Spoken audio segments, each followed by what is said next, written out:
வணக்கம் நண்பர்களே. ஆஸ்ட்ரோ ஆதிரன் சேனலுக்கு உங்களை அன்புடன் வரவேற்று மகிழ்வது நான் ராஜேஷ் தியாகராஜன். இன்றைக்கி நம்ம பதிவில் மேச ராசிக்காரர்களுக்கான விஸ்வவசு வருஷத்துடைய வைகாசி மாத பலன்களை பற்றி பார்க்க இருக்கிறோம். இந்த வைகாசி மாதம் அப்படின்றது வேறு ஒன்றும் இல்லைங்க. உங்கள் ராசிக்கு 5ஆம் இடத்து அதிபதியான சூரியன் உங்கள் ராசிக்கு 2ஆம் இடமான ரிஷப ராசியில் பயணிக்கக்கூடிய காலம்தான் இந்த வைகாசி மாதம் அப்படின்னு சொல்லுவாங்க. இதோடைய கால அளவு அப்படின்னு எடுத்துக்கிட்டிங்கன்னா வரக்கூடிய மே மாதம் 15ஆம் தேதியிலேருந்து ஜூன் மாதம் 14ஆம் தேதி வரைக்கும் இந்த இடைப்பட்ட காலம் வைகாசி மாதம் அப்படின்னு சொல்லுவாங்க. இதில் கோச்சார சூரியன் ரிஷப ராசியில் பயணிக்கக்கூடிய ஒரு மாதம் அப்படின்றனால இதை மலையாளத்தில் ரிஷப மாதம் அப்படின்னு கூட சொல்லுவாங்க. ஸோ இந்த வைகாசி மாதம் இந்த மேச ராசிக்காரர்களுக்கு எப்படிப்பட்ட பலன்களை தரப்போகிறது அப்படின்னு தெரிஞ்சுக்கிறதுக்கு முன்னாடி நம்ம சேனலோட அறிமுக நபர்களாக இருந்தீங்க அப்படின்னா மறக்காமல் பெல் பட்டன் அழுத்தி சப்ஸ்கிரைப் பண்ணிடுங்க. ஒரு லைக் பட்டனையும் ப்ரெஸ் பண்ணிடுங்க. நம்ம சேனலுக்குன்னு ஒரு சிறப்பு இருக்குது. அதாவது ஒவ்வொரு தமிழ் மாத பதிவின் போதும் சில குறிப்பிட்ட தேதிகளை தேர்வு செஞ்சு சொல்லிட்டு வந்துட்டுருக்கேன். இந்த தேதிகளில் பிறந்திருக்கவங்க நிச்சயமாக பிரச்சனைகளை சந்திக்கிறதுக்கான வாய்ப்புகள் இருக்குது அப்படின்னு குறிப்பிட்டு சொல்லிட்டு வந்துட்டுருக்கேன். ஸோ அதனால் பதிவை ஸ்கிப் பண்ணாமல் ஃபுல்லாக பாருங்கள். பதிவோட எண்ணில் சொல்கிறேன். ஸோ இந்த மேசராசிக்காரர்கள் அப்படின்னாலே இயற்கையாகவே ஒரு நிர்வாகத்திறன் அறிவு படைத்தவர்கள். இவங்களுக்கு ஒரு எஜுகேஷன் பண்ணி தான் நிர்வாகத்தை கற்றுக்கணும், படித்து தான் நிர்வாகத்தை கற்றுக்கணும் அப்படின்ற தன்மை கிடையாது. இயற்கையாகவே இவங்களுக்கு அந்த நிர்வாக அறிவு, யாரை எப்படி வைக்கணும், எப்படி பயன்படுத்தணும், எந்த வேலையை யாருக்கு வச்சு வேலை வாங்கிறது அப்படின்ற அந்த நிர்வாக அறிவு அப்படின்றது இயற்கையாகவே இந்த மேசராசிக்காரர்கள் இருக்கும் அப்படின்னு சொல்லலாம். ஸோ அப்படிப்பட்ட இந்த மேசராசிக்காரர்களுக்கு இந்த வைகாசி மாதம்னு வரப்போ இவங்களுடைய குடும்பஸ்தானத்தில் இந்த குடும்பம் அப்படின்றது ஒரு நிர்வாகத்தை குறிக்கக்கூடியது. அதாவது குடும்பத்தை எப்படி நிர்வகிக்கக்கூடியது அப்படின்ற அந்த இடத்துல இந்த கோச்சார சூரியன் பயணிக்கக்கூடிய காரணத்தினால குடும்பத்தில் ஒரு சிறப்பான நிர்வாகத்தை வெளிப்படுத்துவீங்க அப்படின்னே சொல்லலாம். உங்கள் ராசி அதிபதி செவ்வாய் உங்கள் ராசிக்கு 4ஆம் இடத்துல ஒரு நீச நிலையில் இருக்கார். நீச நிலையில் இருக்கார் அப்படின்றத காட்டிலும் இந்த 4ஆம் இடம் அப்படின்றது பொறுப்புகளை குறிக்கக்கூடிய இடம். இந்த பொறுப்பு அப்படின்னு வரப்போ தன்னுடைய ரோல் என்ன, உங்கள் குடும்பத்தில் உங்களுடைய ரோல் என்ன. இப்போ ஒரு மகனாக இருக்கீங்க அப்படின்னா உங்கள் மகனாக நீங்கள் என்ன செய்யணுமோ அதை செய்வீங்க. ஒரு தந்தையாக இருக்கீங்க அப்படின்றப்போ உங்கள் பிள்ளைகளுக்கு நீங்கள் என்ன செய்யணுமோ அதை செய்வீங்க அப்படின்னே சொல்லலாம். ஸோ இந்த மாதம் உங்களுடைய பொறுப்புகளை உணர்ந்து நீங்கள் செயல்படுவீங்க அப்படின்னே சொல்லலாம். உங்கள் ராசிக்கு குடும்பஸ்தானத்துக்கும் 7ஆம் இடத்துக்கும் அதிபதியான சுக்கிரன் உங்கள் ராசிக்கு 12ஆம் இடத்துல விரயஸ்தானத்தில் ஒரு உச்ச நிலையில் இருக்கார். அதனால் உங்களுடைய குடும்ப தேவைகளுக்கும் உங்களுடைய மனைவி உங்களுடைய லைஃப் பார்ட்னருடைய தேவையும் உணர்ந்து அவங்களுக்கு தேவையானதை நீங்கள் செஞ்சு கொடுப்பீங்க அப்படின்னே சொல்லலாம். உங்களுக்கு 5ஆம் இடத்து அதிபதியான சூரியன் குடும்பஸ்தானமான 2ஆம் இடத்துல இருக்கக்கூடிய காரணத்தினால இந்த கலைத்துறை சார்ந்த துறைகளில் பணிபுரிகிறவங்க, அதாவது இன்னொன்று மறைமுகமான வருமானம் பெறக்கூடியவர்கள், தகவல் தொடர்பு சார்ந்த துறைகளில் வருமானம் பெறக்கூடியவங்க. ஸோ இவங்களுக்கெல்லாம் இந்த வைகாசி மாதம் அப்படின்றது ரொம்பவே சிறப்பாக இருக்கும். இந்த மேசராசியில் பிறந்தவங்களுக்கு என்னதான் உங்கள் ராசி அதிபதி 4ஆம் இடத்துல நீச நிலையில் இருந்தாலும் ஆனால் வருமானம் அப்படின்றத பொறுத்த வரைக்கும் உங்களுக்கு போதும் அப்படின்ற ஒரு நிறைவை குடிக்கக்கூடிய ஒரு இடத்துல தான் இருக்கும். நிச்சயமாக ஒரு பொருளாதாரம் அப்படின்றது ஒரு உயர்வான நிலையில் தான் இந்த மாதம் இருக்கும் அப்படின்னு சொல்லலாம். அதே மாதிரி உங்கள் ராசி அதிபதி 4ஆம் இடத்துல பயணிக்கக்கூடிய காரணத்தினால வீடு வண்டி வாகனங்கள் வாங்கக்கூடிய ஒரு எண்ணங்கள் உங்களுக்குள்ள ஒரு அதிகமாக இருக்கும். நமக்குன்னு ஒரு வண்டி வாகனம் தேவை, நம்ம பயன்பாட்டுக்குன்னு ஒரு தேவை, நம்ம வீட்டுக்குன்னு நமக்குன்னு ஒரு வீடு தேவை, ஒரு இடம் இருந்தால் நல்லாயிருக்கும் அப்படின்னு ஒரு வீடோ வண்டி வாகனமோ ஒரு இடமோ வாங்கிறதுக்கான எண்ணங்கள் அதிகமாக இருக்கும். ஸோ அதை வாங்கிறதுக்கான முயற்சிகளும் செய்வீங்க அப்படின்னே சொல்லலாம். வீடு வண்டி வாகனங்கள் வாங்குவதற்கு இந்த மாதம் ரொம்பவே சிறப்பாக இருக்கும் அப்படின்னு சொல்லலாம். அடுத்ததாக பள்ளி கல்லூரி மாணவர்கள் அப்படின்னு எடுத்துக்கிட்டிங்கன்னா உங்கள் ராசி அதிபதியே செவ்வாயாக 4ஆம் இடத்துல பயணிக்கக்கூடிய காரணத்தினால படிப்பில் ஒரு ஆர்வம் கவனம் நிச்சயமாக சரி இந்த டயத்தை விட்டுட்டா நம்ம படிக்கிறது கஷ்டம் அப்படின்னு நிச்சயமாக அவங்க பொறுப்பை உணர்ந்து படிப்பீங்க அப்படின்னே சொல்லலாம். கல்விக்குரிய பாவகமே 4ஆம் இடம் தான். அந்த 4ஆம் இடத்துலையே உங்கள் ராசி அதிபதி செவ்வாய் இருக்கார். ஆனால் என்ன நீச நிலையில் இருக்கார். நீச நிலையில் இருக்கக்கூடிய காரணத்தினால அப்பப்போ ஒரு சோர்வு, சரி அப்புறம் பார்த்துக்கலாமா, சரி அப்புறம் படிக்கலாமா அப்படின்ற ஒரு சின்ன ஒரு சோர்வு வரலாம்.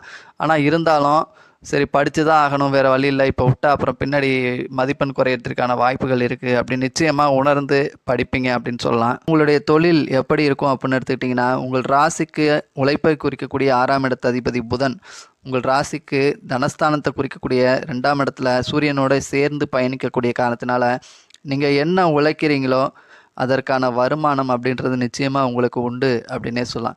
இந்த உழைப்பை குறிக்கக்கூடிய 6ஆம் இடத்து அதிபதி தனத்தை குறிக்கக்கூடிய, அதாவது வருமானத்தை குறிக்கக்கூடிய ஒரு இடத்துல இருக்கிறதும், ரெண்டாவது உங்களுடைய உழைப்பை குறிக்கக்கூடிய 6ஆம் இடத்தை சுக்கிரன் பார்வை செய்கிறார்.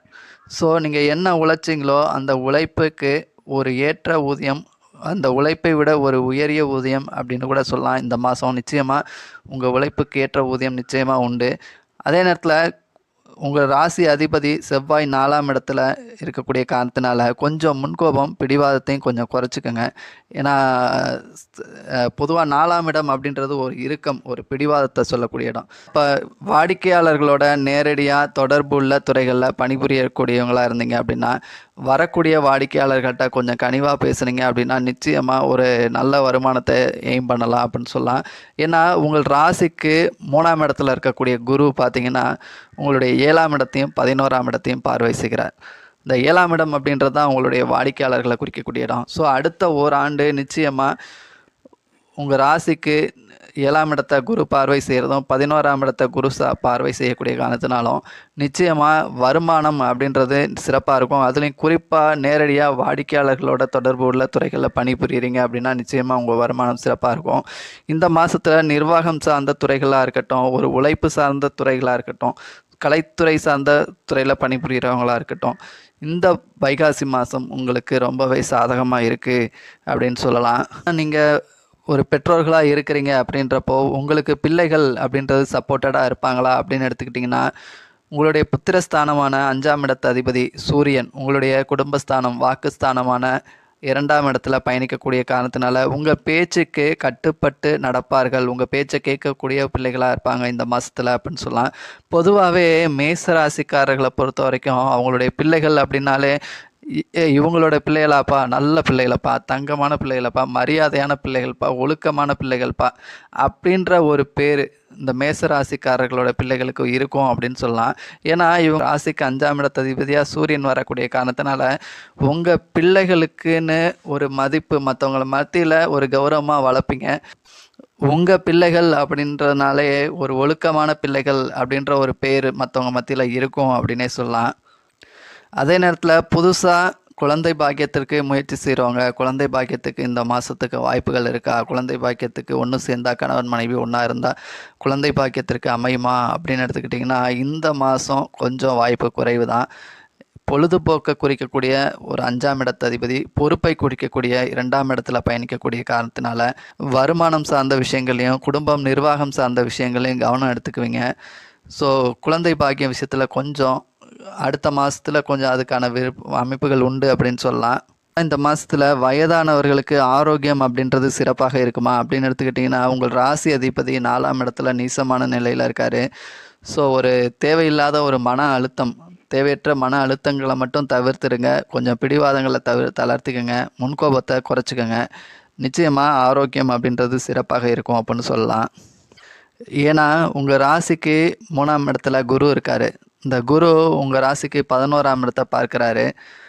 அதனால் ஒரு நோய் எதிர்ப்பு சக்தி அப்படின்றது இருக்கும், ஒரு தைரியம், பார்த்துக்கலாம் நம்மளால் அப்படின்ற ஒரு தைரியம் இருக்கும். நிச்சயமாக ஆரோக்கியம் அப்படின்றது ஓரளவு சிறப்பாகவே இருக்கும். இருந்தாலும் கொஞ்சம் இந்த முழங்காலுக்கு கீழே பாதத்துக்கு கொஞ்சம் மேலே, ஸோ அந்த எலும்புகளில் கொஞ்சம் ஒரு பலகீனமாக ஒரு வலி இருக்கலாம் சிலருக்கு அப்படின்னு சொல்லலாம். சரி, இது வரைக்கும் இந்த மேச ராசிக்காரர்களுக்கான இந்த வைகாசி மாத பலன்கள், பொது பலன்கள் எப்படி இருக்கும் அப்படின்றத பற்றி பார்த்தோம். வைகாசி மாதத்தில் முக்கியமான ஒரு விஷயம் என்னன்னு கேட்டிங்கன்னா, இந்த அஸ்வினி நட்சத்திரக்காரர்கள், பரணி நட்சத்திரக்காரர்கள், கார்த்திகை நட்சத்திரம் 1ஆம் பாதத்தில் பிறந்தவங்க மேசராசிக்காரர்களாக இருப்பீங்க. இதில் இந்த கார்த்திகை நட்சத்திரத்தில் பிறந்தவங்க, மேசராசி கார்த்திகை நட்சத்திரத்தில் பிறந்தவங்க மட்டும் நிச்சயமாக இந்த வைகாசி மாதத்தில் கொஞ்சம் மன அழுத்தம் அப்படின்ற ஒரு பிரச்சனையை ஃபேஸ் பண்ணுவீங்க. மன ரீதியான ஒரு ப்ரெஷர், என்ன பண்ணுறதுன்னு தெரியல, ஒரு குழப்பம், ஒரு முடிவெடுக்க முடியாத ஒரு தன்மை அப்படின்றது இருக்கும் அப்படின்னு சொல்லலாம். இல்லை தாயார் உடல் ஆரோக்கியம் அப்படின்றது உங்களுக்கு கவலை அளிக்கக்கூடிய ஒரு விஷயமா இருக்கும். ஏதோ ஒரு விஷயத்தில் ஒரு தேவையற்ற பயம், ஒரு தேவையற்ற ஒரு குழப்பம், ஒரு இனம் புரியாத ஒரு கவலை அப்படின்றது இருக்கலாம். ஸோ இந்த கார்த்திகை நட்சத்திரக்காரர்கள் மட்டும் இந்த வைகாசி மாதம் கொஞ்சம் கவனமுடன் எச்சரிக்கையுடன் எந்த ஒரு விஷயத்துலையும் கவனமுடன் இருங்க அப்படின்னு சொல்கிறேன். இப்போது மேலும் சில குறிப்பிட்ட தேதிகளை சொல்கிறேன். இந்த தேதிகளில் பிறந்தவங்களாக இருந்தீங்கன்னா நிச்சயமாக கொஞ்சம் எச்சரிக்கையாக இருங்க. ஜனவரி மாதம் 12, 13, மார்ச் மாதம் 11, 12, 13, மே மாதம் 12, 13, ஜூலை மாதம் 13, 14, 15, செப்டம்பர் மாதம் 15, 16, நவம்பர் மாதம் 13, 14, 15. ஸோ இந்த தேதிகளில் பிறந்திருந்தீங்க அப்படின்னா நிச்சயமாக ஏதோ ஒரு பிரச்சனைகளை, ஒரு மன ரீதியான பிரச்சனைகளோ இல்லை ஒரு உடல் ரீதியான பிரச்சனைகளையோ, ஸோ ஏதோ ஒரு பிரச்சனைகளை சந்திக்கிறதுக்கான வாய்ப்புகள் அப்படின்றது கொஞ்சம் அதிகமாக இருக்குது. ஸோ இந்த தேதிகளில் பிறந்தவங்களாக இருந்து நிச்சயமாக ஒரு பிரச்சனையை ஃபேஸ் பண்ணிகிட்டு இருக்கேன் அப்படின்றீங்கன்னா நிச்சயமாக நம்ம சேனலில் உங்களுடைய கமெண்டுகளை தெரிவிங்க. ஸோ நன்றி நண்பர்களே. இதுவரைக்கும் மேசராசிக்காரர்களுக்கான இந்த வைகாசி மாத பலன்களை பற்றி பார்த்தோம். மீண்டும் அடுத்த ஒரு நல்ல பதிவில் பார்ப்போம். அதுவரை உங்களிடமிருந்து விடைபெறுவது நான் ராஜேஷ் தியாகராஜன். நன்றி, வணக்கம்.